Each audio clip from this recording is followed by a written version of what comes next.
Surrounded by rubble and shattered windows in a province where thousands died, a baby girl is born. Like so many others, her 21-year-old mother Emily had her home destroyed in the typhoon. But her child arrived safely, albeit on the floor of an airport control tower. Outside, a transport plane was arriving, heavily laden with food and emergency supplies. It's badly needed.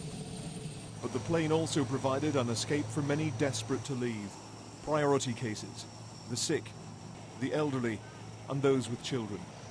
People who will have to rebuild their lives away from their devastated city. This airport was badly damaged, but its runway remains open, providing a crucial link to the outside world. There's no shortage of aid heading to the Philippines. This was supplies being loaded in Malaysia, but the challenge is getting it to where it is most needed. Our concerns are mostly with logistics. So a lot of roads are not passable yet. And that means that I really cannot guarantee that people will get their aid on time. All I can say is that we see that the government is doing a tremendous effort in getting food and water and shelter out, and so are the aid agencies on the ground. But the reality of it is that a lot of areas are simply not accessible at the moment. Even in a country which endures 24 typhoons every year, the scale of the destruction is beyond their experience.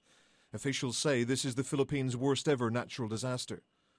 It wasn't just the record-breaking 175-mile-an-hour winds which ripped buildings apart.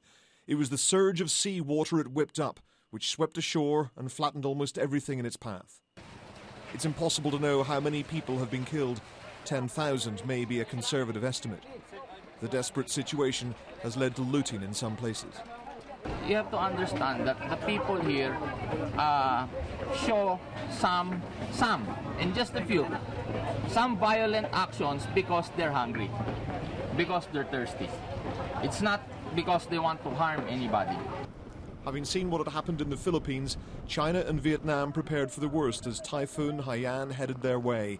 But by the time it arrived, it was just a normal tropical storm. Even so, it still brought widespread flooding and more casualties. Ian Woods, Sky News.